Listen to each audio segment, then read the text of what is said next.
que ustedes han leído Dios sabe cuántas cientos de veces. Es el capítulo 35 del libro de Isaías. Ustedes saben las escrituras de memoria, porque esta iglesia extrajo su nombre precisamente de este capítulo escritural. Busquen su Biblia si son tan amables, aunque lo sepan de memoria, por complacer al ancianito. Gracias. Vamos a leer en el capítulo 35 los versículos 4, 5, 6, 7 y 8. Y vamos a confiar que el Señor nos permita deleitarnos en su palabra esta noche y que hable a cada corazón. En el nombre del Padre, del Hijo y del Espíritu Santo, dice la Biblia así: decid a los de corazón apocado, esforzaos, no temáis. He aquí que vuestro Dios con retribución, con pago, Dios mismo vendrá y os salvará. Entonces los ojos de los ciegos serán abiertos y los oídos sordos se abrirán. Entonces el cojo saltará como un ciervo y cantará la lengua del mudo, porque aguas serán cavadas en el desierto y torrentes en la soledad. El lugar seco se convertirá en estanque y el sequedal en manaderos de aguas. En la morada de chacales, en su guarida será lugar de cañas y juncos. Y habrá ahí calzada y camino, y será llamado camino de santidad. No pasará inmundo por él, sino que él mismo estará con ellos. El que anduviere en este camino, por torpe que sea, no se extraviará. Gracias, mis hermanos. Pueden sentarse y al hacerlo, por favor, inclinan sus cabezas. Padre nuestro que estás en los cielos, en esta noche yo estoy aquí dispuesto a tu palabra. Pero como todas las demás noches, estoy consciente de mis limitaciones. Bendito tu nombre, bendito tu nombre. Y te estoy pidiendo por Jesucristo, en el nombre sacrosanto de Jesucristo, que me ayudes. Y que tu Santo Espíritu, Dios mío, lleve tu palabra a este precioso pueblo, a esta hermosa congregación, a estos amigos queridos y a estos hermanos amados. No me dejes decir cosas que puedan brotar de mi propio corazón, porque tú sabes la necesidad de la congregación y de los que escuchan. Dios mío, en tus manos está mi alma y en tus manos están mis labios, mi corazón y mi cerebro. En tus manos están mis articuladores, porque tú los hiciste. Y yo espero, Dios mío, y confío que la gracia tuya me cobije para honra y gloria de tu nombre sacrosanto. Por Cristo Jesús. Amén. Alabado sea Dios.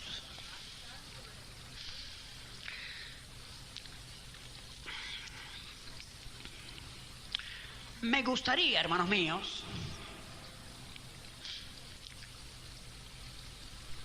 presentarles a ustedes la idea que la Biblia señala con el nombre de santidad.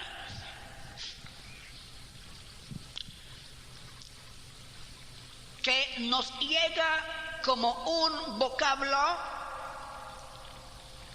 de raíz etimológica algo incierta y brumosa. No sabemos, no estamos seguros del origen mismo de esta palabra. Sin embargo, sabemos lo que la misma significaba para los judíos. Para los judíos,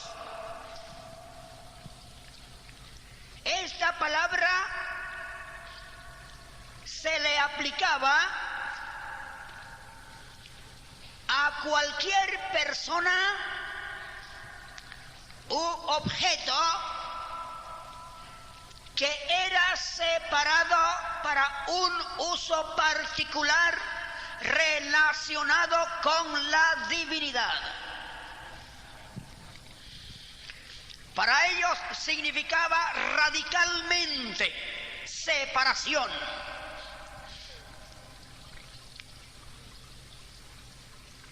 Aplicada de esa forma, al ellos consagrar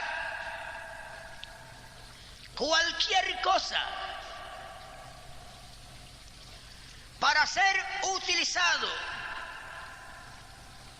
con fines cúlticos, con fines ceremoniales, ese objeto, ese hombre, esa persona, no podía ser usado en ningún modo de manera común, porque sería faltar al Dios que aceptó ese objeto como instrumento separado para él. Y tan grave era el asunto que desde el momento que Aarón y sus hijos fueron consagrados para el servicio de Dios, conforme reza el capítulo 29 de Éxodo, este sumo sacerdote y estos sus hijos sacerdotes tenían que observar una conducta ejemplar y tenían que servir al culto divino con un cuidado, porque en ello les iba la vida.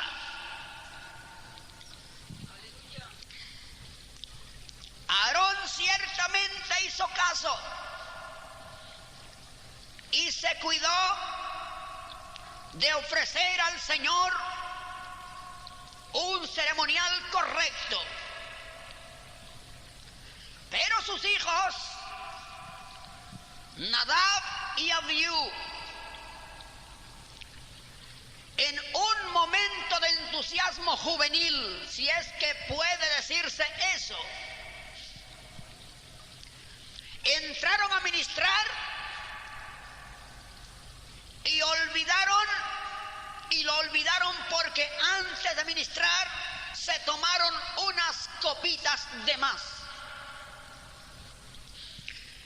ingirieron un poquito de vino más de la cuenta y entraron un tanto entorpecidos.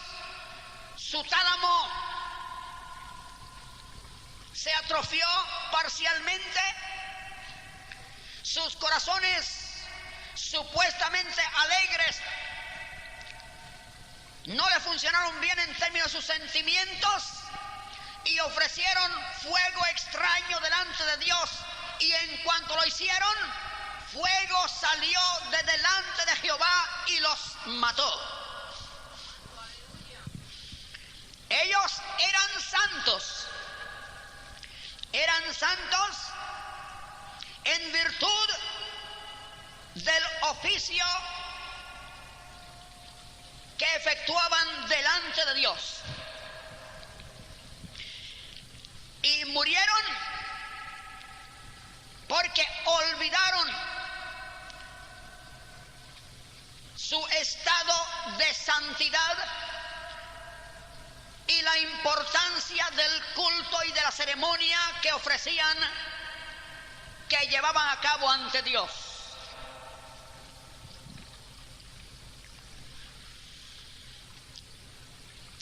Tenemos otro caso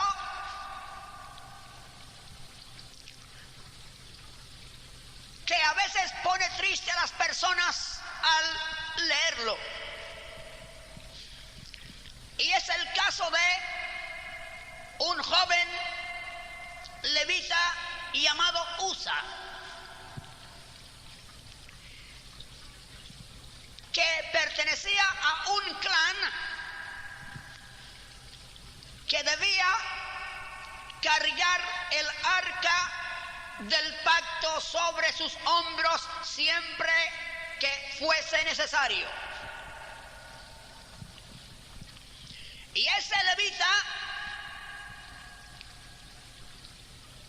en un momento dado, se dejó dirigir por otro. Otro le dijo, y ese otro en ese caso fue su rey, lo invitó a mudar el arca de un sitio para regresarla a Jerusalén. David olvidó su teología y Usa olvidó su estado de consagración y de santidad ante Dios.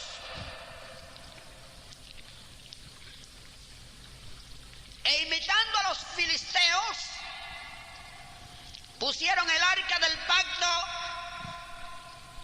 sobre un carro nuevo tirado por animales de carga, por bueyes. Y Usa se encargó de vigilar el arca. Y en un momento dado, cuando los bueyes tropiezan, Usa teme que el arca caiga en tierra, coloca su mano, toca el arca y la ira de Dios se enciende y Usa muere electrocutado ante el arca de Dios. Y David se turbó porque todo el mundo había venido cantando y danzando, todo el mundo estaba contento, era un culto avivado y de éxito, hasta que se murió uno de los participantes. Nosotros tenemos que cuidarnos de celebrar nuestros cultos ante Dios, siempre respetando lo que dice la palabra del Señor. No añadirle a la palabra,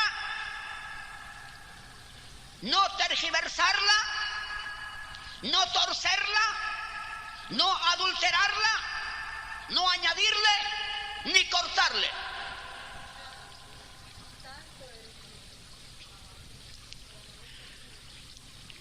tenemos en nuestra isla muchas personas que aparentemente aún no han cobrado conciencia de la importancia y la seriedad del mensaje cristiano bíblico.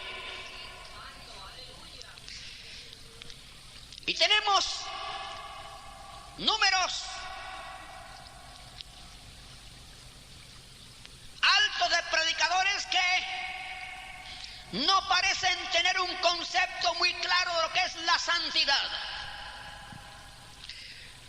Y esas personas predican santidad y proclaman santidad en conformidad a sus razonamientos o en conformidad a lo que sus iglesias creen o en conformidad a lo que sus concilios creen. Pero hermanos míos, la santidad tiene que ver únicamente con lo que Dios ha dicho que santidad es.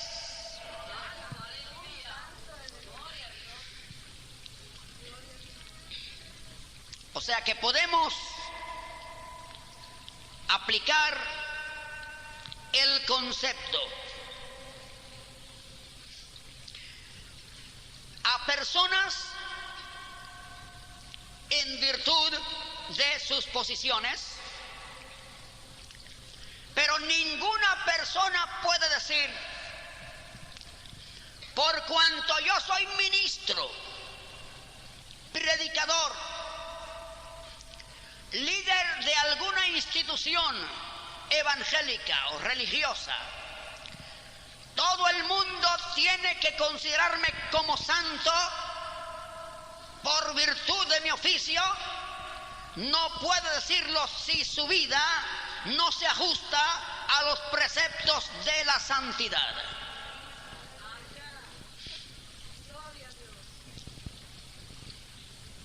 Porque el precepto se aplica más que nada relacionado a los hombres,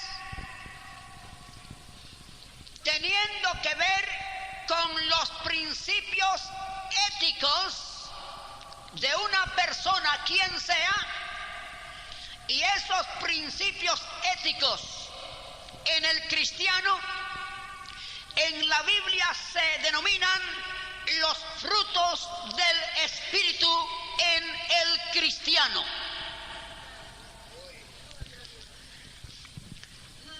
Yo he dicho a mis hermanos que comparten estudios conmigo, nadie puede decir que los frutos del Espíritu son mi ministerio o las cosas que Dios hace en el ministerio que ha puesto sobre mis hombros. No, eso se le cuenta únicamente a Dios. Esos no son mis frutos personales. Ese es el ministerio del Espíritu Santo, usando a un vaso que no es digno, pero que Dios por su misericordia desea usar. Eso solamente se le cuenta a Dios. Los frutos del Espíritu cuentan en cuanto a mi conducta en la calle, en el hogar, en la fábrica, en la escuela, con mis semejantes, en mi trato personal. Si los frutos no están en mi actitud diaria, en mis acciones diarias, todo lo que yo diga está de más. No se ven los frutos del Espíritu en mi vida. Yo deseo que ustedes consideren siempre eso bien. Que nadie le diga a usted: mira los frutos del Espíritu, mira los milagros y las señales que yo hago. Esos milagros los hace Dios por su Santo Espíritu. Queremos ver los frutos en su actuación, en su modo de vivir, en su trato con sus semejantes. Es que queremos ver los frutos del Espíritu en su vida.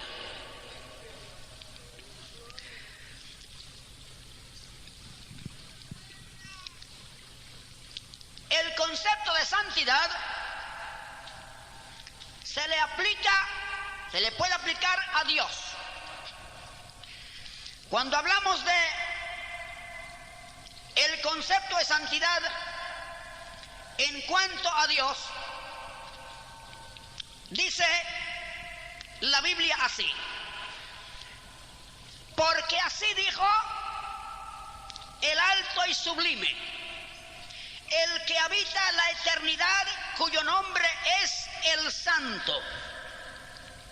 Yo habito en la altura y la santidad, y con el quebrantado y humilde de espíritu, para hacer vivir el espíritu de los humildes y para vivificar el corazón de los quebrantados. Dios es santo. ¿Cómo entendemos que Dios es santo? Pues Dios es santo porque Él trasciende todas las cosas. Él habita en los cielos. Nadie puede acercarse a Dios. Nadie puede, por propios méritos, ir delante de Dios. No puede verle, no puede comulgar con Él, no puede allegarse a Él, porque ninguna persona tiene suficiente mérito para llegar ante Dios. Sin embargo, la Biblia dice, en el capítulo 6 de Romanos, en el versículo 22, respecto a las personas que han conocido los caminos de Dios en Jesucristo, dice la Biblia: mas ahora que habéis sido libertados del pecado y hechos siervos de Dios, tenéis por vuestro fruto la santificación y como fin la vida eterna. O sea, que aunque nadie puede llegar a Dios, el Señor de la gloria nos ha ofrecido una manera de alcanzarlo. Él le dijo a Nicodemo: nadie puede ver a Dios a menos que nazca otra vez. Y Nicodemo no entendió. ¿Cómo puede el hombre volver a la matriz materna y nacer otra vez? No, le dice Jesús: aquellos que han de ver a Dios nacerán de agua y de espíritu. Y la Biblia nos presenta que la palabra misma de Dios es el agua, es el lavacro, es lo que nos limpia a nosotros. Cuando Jesús está lavando los pies a sus discípulos, Pedro le dice: puedes lavarme los pies y la cabeza y bañarme completo. Jesús le dice: ya ustedes son limpios por la palabra que yo les he hablado. La palabra recibida es la palabra que limpia. Yo les he dado a ustedes el verdadero modo de ustedes alcanzarme a mí, enviando a mi Hijo Jesucristo, que conforme a Juan 14 es el camino, la verdad y la vida. Jesús es el camino, es la verdad y es la vida. Nadie jamás alcanza al Dios trascendental excepto a través de Jesucristo. En los tiempos antiguos, ningún patriarca, ningún profeta se salvó por mérito o por le fue adjudicada la salvación por la fe en Cristo, porque ellos saludaban el sacrificio desde lejos. Nadie jamás se salvó de ninguna otra manera. Pero hay personas inteligentes que dicen: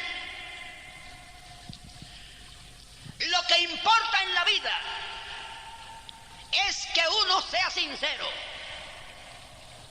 Si uno es sincero, no importa que uno crea, siempre y cuando que uno lo crea sinceramente. ¿Han oído a personas expresarse así a veces? Si uno es sincero, puede creer en cualquier cosa. La Biblia dice: hay caminos que al hombre le parecen muy limpios y muy santos, pero el Señor Dios es el que pesa los corazones. Y esos caminos que al hombre le parecen buenos son a la larga caminos de muerte.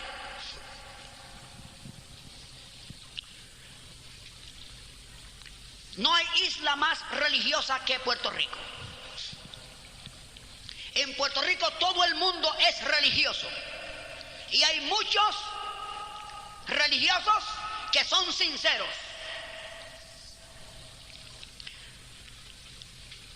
Pueden decir y proclamar la nobleza de sus vidas, y sin embargo la Biblia dice que la religión a nadie ayuda, a nadie salva. Y la Biblia nos presenta por lo menos un caso clásico de persona religiosa a toda prueba. Se llamaba Saulo de Tarso. Cuando Saulo testifica ante el rey Agripa, según Hechos capítulo 26, le dice que él era fariseo, que él era gran y celoso observador de la ley,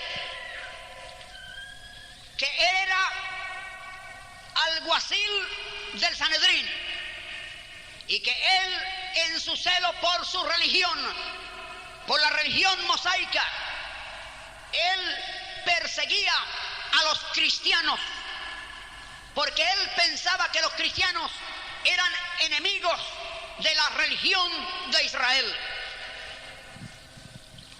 Pero Pablo dice: mas yo lo hacía en ignorancia. Dice: cuando el Señor me alcanzó por su misericordia, yo iba camino de Damasco, cuando una luz alumbró mi camino, yo caí al suelo y oí la voz de Jesucristo que me decía: Saulo, Saulo, ¿por qué me persigues? Dura cosa te es dar coces contra el aguijón. Y el Saulo, que nunca tuvo paz mientras era un religioso sincero, de momento entra a Damasco, ayuna delante del Señor, ciego, recibe la salud del Señor, porque aceptó lo que el Señor Jesucristo le dijo en el camino. Y él le dice: Señor, ¿quién tú eres? Yo soy Jesús, a quien tú persigues. Señor, ¿y qué tú quieres que yo haga? Vete a la calle que se llama a la derecha, y allí se te dirá lo que debes hacer. Y Saulo fue convertido por el poder de Dios. Y Saulo reclama que en su vida no hay mérito alguno, Y Pablo dice: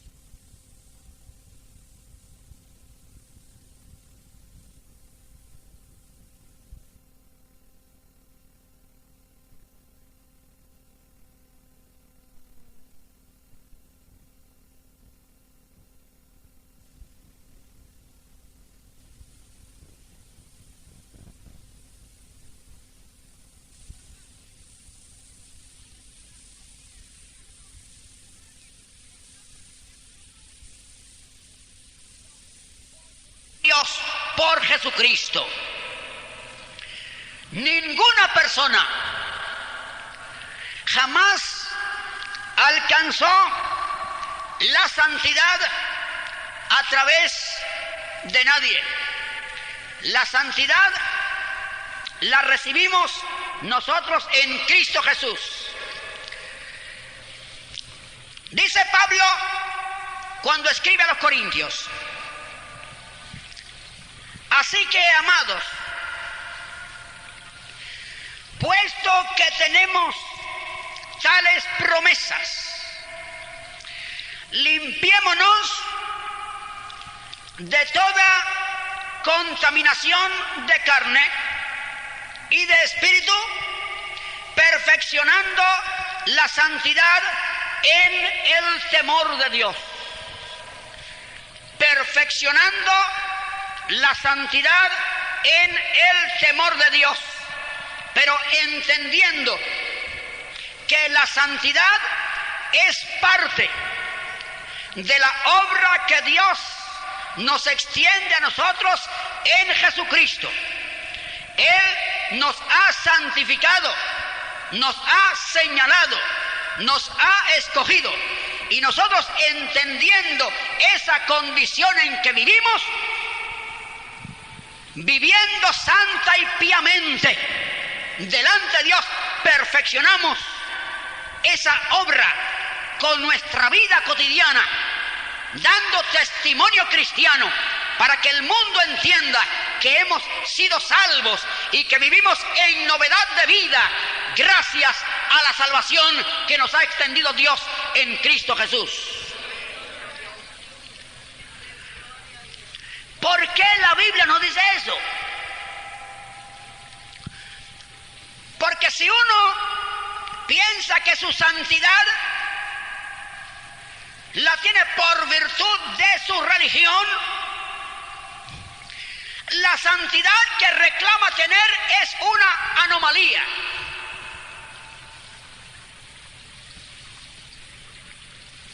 Tomen el caso, por ejemplo,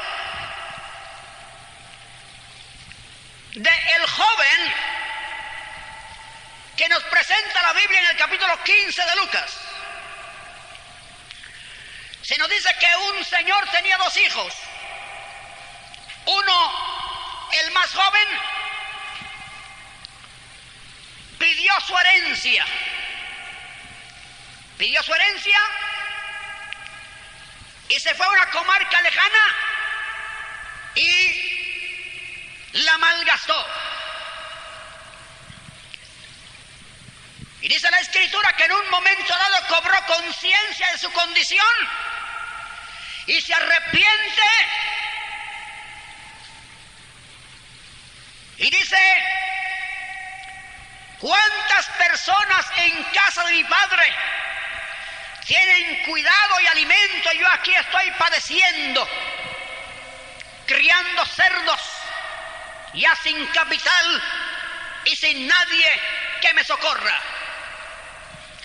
Dice: me levantaré y volveré a casa de mi padre. Le voy a decir: Padre, yo he pecado contra el cielo y contra ti. Yo no soy digno de ser llamado tu hijo, pero por lo menos hazme como a uno de tus jornaleros. Y el padre lo recibió al hijo pródigo. Todo el mundo se alegró en la casa porque el padre mandó matar el becerro grueso.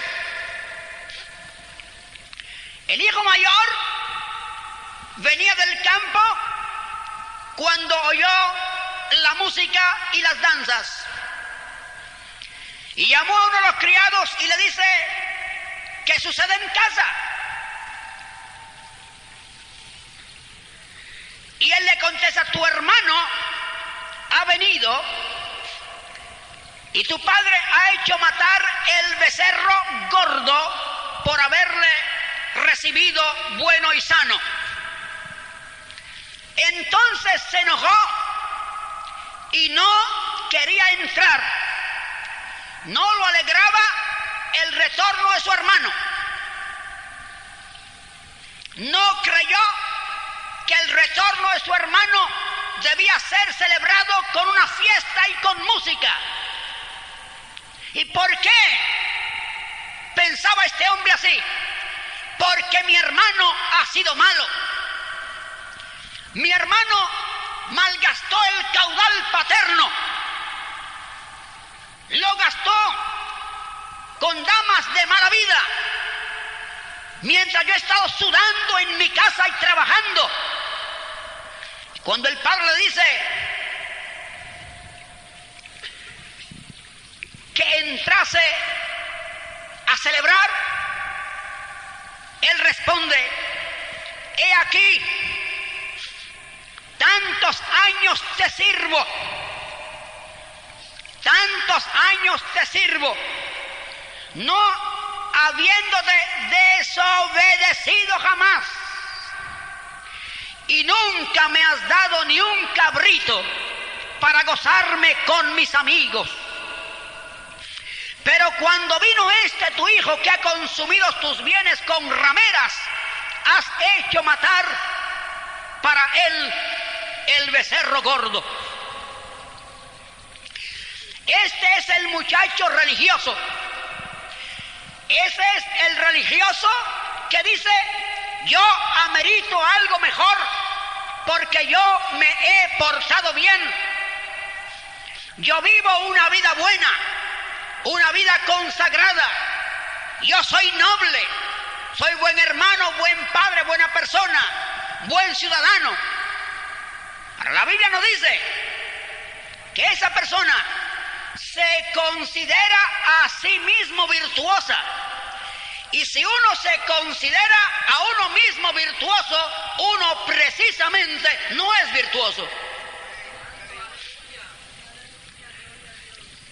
La Biblia nos dice que un religioso profesional subió al templo a orar, un fariseo, y orando dice: Señor, te doy gracias porque no soy como los otros hombres.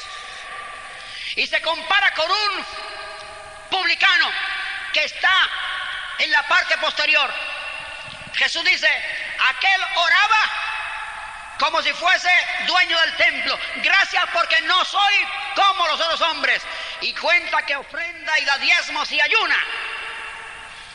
Y ciertamente esas cosas hay que hacerlas, pero no hay que hacerlas porque haciéndolas nos haremos meritorios a algo, sino que las hacemos porque la vida nuestra debe reflejar nuestras convicciones, y nosotros sabemos que parte del Evangelio, parte de las cosas que hacemos está, entre esa parte está el dar para Dios, el usar los medios de gracia, la oración y el ayuno. Pero esas cosas las hacemos porque conocemos al Señor. No son obras que se nos cuentan para acreditarse a nuestra cuenta para ser salvos. Las hacemos porque ya somos salvos. Es el medio de nuestra vida que oramos, ayunamos, cantamos, ofrendamos, porque ya somos salvos. El publicano atrás decía: Señor, sé propicio a mí que soy pecador. Sé propicio a mí que soy pecador. Y Jesús dice: mientras el fariseo no se fue a su casa justificado, el publicano sí se fue a su casa justificado, porque el publicano simplemente confió en la excelsa misericordia de Dios. O sea que la religión en verdad no es el camino correcto. Decir nosotros somos buenos ciudadanos, pues los buenos ciudadanos tienen mérito en esta tierra, la sociedad los reconoce, pero eso no llevará a nadie delante del Señor. Ahora, el error más común es el de la persona que dice: por fin encontré el camino. Yo me metí a la iglesia. Me hice miembro de tal o cual iglesia. Y yo me bauticé en esa iglesia. Hermanos míos, la Biblia dice que en los días de Pentecostés los hermanos compartían el pan diariamente y los cultos, y el Señor añadía a la iglesia aquellos que habían de ser salvos. No que yo me hice miembro de una iglesia local. Yo puedo ser miembro de una iglesia local. Yo puedo ser miembro de todas las iglesias locales de Caguas. Yo puedo bautizarme en todas las iglesias locales de Caguas. Yo puedo ser miembro de todas las iglesias de Puerto Rico y jamás llegar a la iglesia del Dios viviente. Porque en verdad el proceso es únicamente uno. La fe viene por el oír y por el oír de la palabra de Dios. Si nosotros en el proceso salvífico no hemos pasado por esas distintas etapas, podemos estar años en una iglesia local, podemos escalar puestos y nunca conoceremos la paz de Dios que sobrepasa todo entendimiento, porque nunca en verdad hemos sido convertidos, no sabemos lo que es santidad, no hemos sido separados del mundo, estamos simple y llanamente en una iglesia local, pero no hemos conocido al Señor de la gloria aún.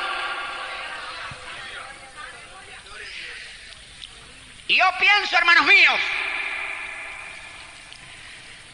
que hasta que Pentecostés, hasta que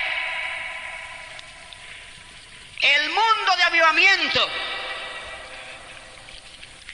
no dedique esfuerzos a la consecución de una educación total y sistemática,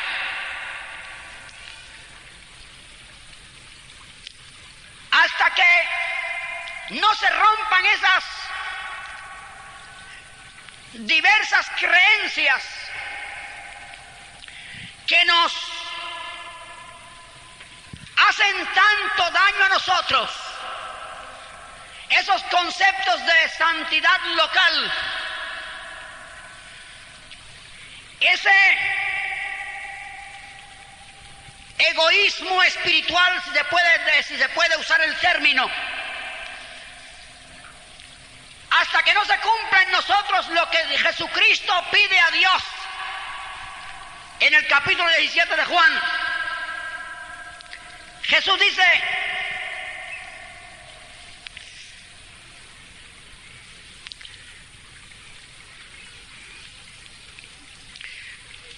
Padre, la hora ha llegado, glorifica a tu Hijo, para que también tu Hijo te glorifique a ti.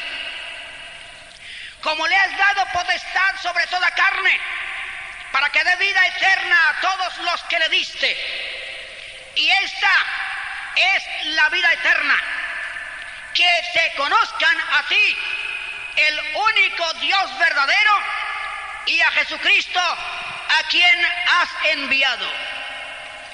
Miren la fórmula de la vida eterna. Esta es la vida eterna. Que te conozcan a ti y al Cristo a quien tú has enviado. No hay nada más. Si usted oye la Biblia, medita, analiza, evalúa las proposiciones escriturales y reconoce que Dios existe. La Biblia dice: es necesario que aquel que a Dios se allega crea que le hay, o que lo hay, y que es galardonador de todos los que le buscan. Esta es la vida eterna.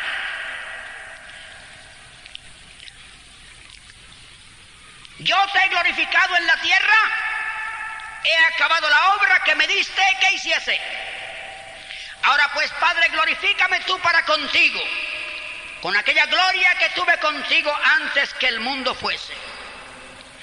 He manifestado tu nombre a los hombres que del mundo me diste. Tuyos eran y me los diste, y han guardado tu palabra.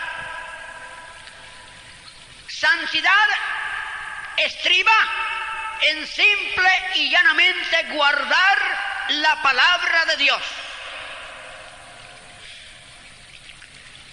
Confesar con los labios el nombre de Jesucristo y creer en el corazón que Dios lo resucitó de los muertos. Guardar tu palabra. Hay personas que dicen el camino de la santidad, y a la santidad es guardar los mandamientos, es guardar la ley mosaica. El problema es que jamás hubo, fuera de Jesucristo, hombre alguno que haya podido guardar los mandamientos. Jamás ha habido hombre que haya podido guardar la ley. Jesús dice: ustedes saben que si alguien guarda toda la ley y falla en un pequeño precepto, es culpable de toda la ley. Nadie jamás puede guardar la ley, porque la ley fue dada para conocimiento de pecado. La ley es el espejo. La ley te dice: tienes la corbata torcida. Usted dice: arréglamela. No, yo no arreglo corbatas. Yo te señalo que la tienes torcida. Si tú no buscas la manera de enderezarla, se quedará completamente torcida. La ley dice: tu vida está torcida, en tu vida hay pecado, pues por favor ayúdame. No, yo soy la ley, yo señalo el pecado, yo saco a la luz la maldad, pero viene aquel que es el principio, que es el final, el objetivo de la ley, que se llama Jesucristo. Yo te señalo el pecado, pero Él se llama Jesús, porque librará a los hombres de sus pecados. No del diablo. El diablo no tiene nada que ver con esto. Si nosotros hemos sido limpios de pecado, el diablo no nos puede tocar, porque nosotros no practicamos el pecado, porque somos del Señor. Ahora, permítanme una salvedad. San Juan dice: hijitos, os escribo estas cosas para que no pequéis. Mas si alguno ha pecado,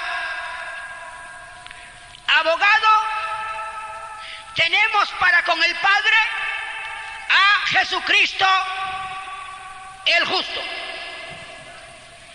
Hijitos, os escribo estas cosas para que no pequéis. Pero si alguno ha pecado, abogado tenemos para con el Padre a Jesucristo. Esta palabra no es para los pecadores impenitentes. Los pecadores impenitentes no son hijitos. Esta palabra es para los cristianos, para los hijos del Señor, para los que se han arrepentido y aborrecen el pecado. Pero en la vida diaria, hermanos míos, todos faltamos al Señor a diario, ¿sí o no? ¿Dónde está la persona que nunca falta a Dios? Esa persona entre nosotros no existe. El único hombre que jamás faltó a Dios se llama Jesucristo y está en los cielos sentado a la diestra de Dios, y lo tenemos como abogado. Si alguno ha pecado, tenemos a Jesucristo el justo. Pero hay personas que quieren venderse como sacos de virtudes, y esas personas no entienden su Biblia. Reclaman una santidad que no entienden,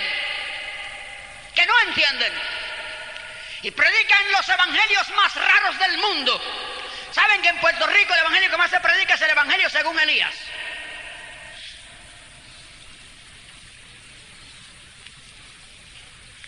Elías dice: Señor, tus profetas han sido muertos, perseguidos, solamente quedo yo siendo fiel. Yo soy el único fiel.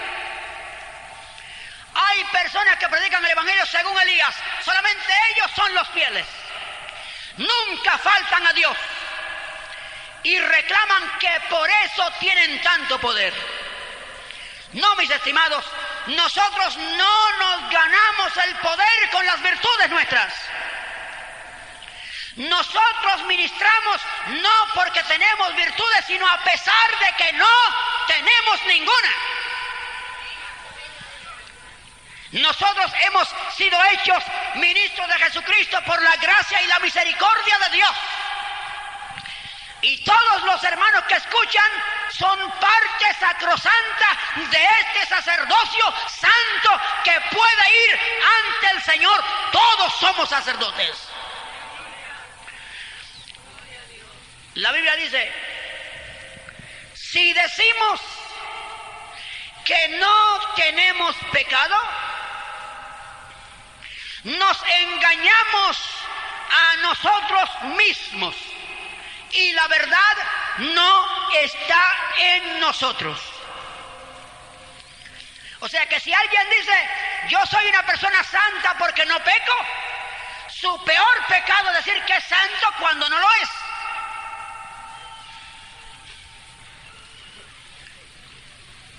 El mismo Jesús, cuando un levita le dice: maestro bueno, Jesús le dice: ¿por qué me llamas bueno? Bueno es Dios y está en los cielos. ¿Qué hacemos entonces? Pues la Biblia nos dice que nosotros caemos en faltas. Sí, caemos en falta. Pero nosotros no practicamos el pecado. Nosotros caemos en falta y nos angustiamos y buscamos al Señor y le pedimos perdón y venimos al altar arrepentidos y llorosos con lágrimas sinceras. Y le decimos a Dios como el salmista: oh Señor, aquí están mis lágrimas, guarda mis lágrimas en tu redoma. Nuestras lágrimas son dones preciosos. En la lágrima está la substancia de la vida. La lágrima compuesta de sal, preservativo, compuesta de albúmina, la proteína vital y esencial de la vida, compuesta de agua, el elemento por excelencia. Una lágrima representa la vida en plenitud y una lágrima de arrepentimiento representa el corazón sincero de un cristiano que sabe que puede pecar, que tal vez ha pecado, pero que tiene a Jesucristo, su abogado, su salvador, su ayudador, y viene ante Cristo y dice: Señor de la gloria, sálvame que perezco. Y ese es el camino de la santidad. Ese es el genuino camino de la santidad. La sinceridad, el arrepentimiento de una vida que no practica el pecado. Porque pecado lo definen los religiosos como un hecho desafortunado, un hecho, una acción desafortunada, un yerro desafortunado. Eso para las personas comunes y corrientes es pecado. Un profesor que antes, cuando tenía su tiempo, iba por el centro bíblico, me enseñó un fascículo de su concilio, cual sea, que supuestamente le serviría como punto doctrinal. Y allí decía: los creyentes que deseen ser ministros de nuestro concilio no deben pecar. Pues nadie debe pecar, pero pecamos. Dios ha provisto a Cristo Jesús, cuya sangre derramada nos ha librado de todo pecado, y ha provisto a Cristo Jesús con su asiento en las alturas para interceder por nosotros por razón de nuestras debilidades y de que en la vida terrena estamos propensos a faltar. Allí decía: ¿y qué es pecado? Dios mío, los estoy cansando un poquito. ¿Qué es pecado? Pecado, decía allí, es fornicación, adulterio o hablar con las hermanas. Y yo nunca vi una cosa igual. Y eso es pecar. Eso es lo que denominan pecado en nuestro mundo evangélico. En la radio no dicen otra cosa. Pero en verdad, el pecado no radica en un hecho aislado. El pecado radica en una práctica, en un estado, en una condición de vida. El que practica el pecado simplemente lo practica porque vive en pecado, porque no ha sido limpio de su pecado por la sangre gloriosa y eterna de Jesucristo. Porque ha creído que con sus méritos, con su religión, con su nobleza, con su educación, con su prestigio, puede llegar al cielo. Pues está en pecado, vive en condición pecaminosa. ¿Por qué? Porque sin derramamiento de la sangre de Cristo no hay remisión de pecado. Luego, el que practica el pecado vive en pecado. No pecó porque adulteró, sino que adultera porque vive en pecado. Esa es su vida. No pecó porque fumó, sino que fuma porque vive en pecado. Necesita cierto estímulo y el cigarrillo se lo da porque no conoce lo mejor. Pero el que recibe a Jesucristo como su Salvador no tiene que volver a practicar el pecado, porque Jesucristo satisface su alma y su vida y su corazón. Jesucristo le llena la vida de contentamiento y de gozo y de paz. Ya no le hace falta aquel recurso antiguo. Pero si en algún momento cae en una falta, no es una práctica, cayó accidentalmente en una falta, a Jesucristo tenemos, que es nuestro abogado. No pequéis, pero si alguno ha pecado, abogado tenemos para con Dios, a Jesucristo.